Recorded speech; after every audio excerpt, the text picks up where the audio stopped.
आज हम सीखेंगे हैव टू का use.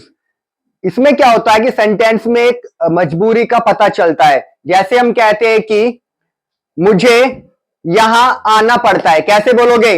I have to come here. I have to come here. उसके बाद हम कहते हैं कि आपको ऐसा करना पड़ता है, तो कैसे बोलोगे? You have to do it. You have to. Do it. Okay, आप कह सकते हो कि मुझे इंग्लिश सीखनी पड़ती है। I have to learn English. I have to learn English. मुझे इंग्लिश नहीं सीखनी पड़ती है। I don't have to learn English. क्या आपको इंग्लिश सीखनी पड़ती है?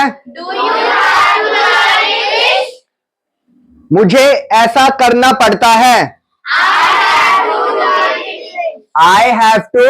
Do it. मुझे ऐसा करना पड़ता है। I have to do it. I have to do it.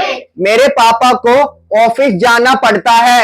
My father has to. My father has to go to office.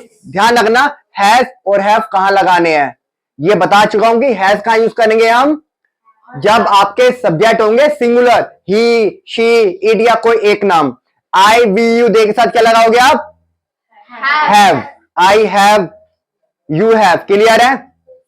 Negative में यूज करेंगे डू नॉट और डज नॉट। वो भी मैंने आपको सिंपल प्रेजेंट टेंस में सिखाया था कि कहां पर डू नॉट और डज नॉट का यूज करते हैं। क्लियर है? एक बार और लेते हैं कि उसे यहां आना पड़ता है, कैसे बोलोगे? She has to come. उसे यहां आना पड़ता है। शी या ही लगा दो। He has to come here. उसे यहां नहीं आना पड़ता है।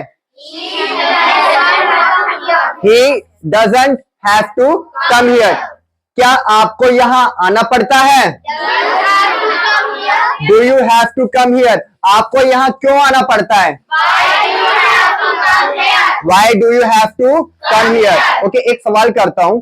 Do you have to wake up early in the morning? Yes, Do you? I have to wake up. Do you have to wake up early in the morning, मतलब क्या है इसका? क्या आपको जल्दी उठना पड़ता है? क्या आपको सुबह जल्दी उठना पड़ता है? यदि आप कहना चाहते हो कि हाँ मुझे सुबह जल्दी उठना पड़ता है क्योंकि मैं स्कूल जाती हूं, तो इस सेंटेंस को इंग्लिश में कैसे बोलेंगे? Yes, I have to wake up early in the morning because I go to yes, yes, I have to wake up early in the morning because I go to school. School. तो ध्यान रखना, जब भी हम मजबूरी में बात करेंगे, जैसे और हिंदी में इसकी पहचान क्या, लास्ट में ना पड़ता है, ने पढ़ते हैं, या फिर ना है, ने है, नी है। जैसे हम कहते हैं कि मुझे जाना है, तो कैसे बोलोगे? I have to go. I have to go. मुझे जाना पड़ता है। I have to go. Clear है ना? तो ना है की आवाज आएगी या ना पड़ता है, तो समझ जाना आपको हैज या हैव टू का यूज करना, वर्ड की फर्स्ट फॉर्म का यूज करके। क्लियर है? क्लियर हो गया? वेरी गुड बेटा, नाइस नाइस, थैंक यू।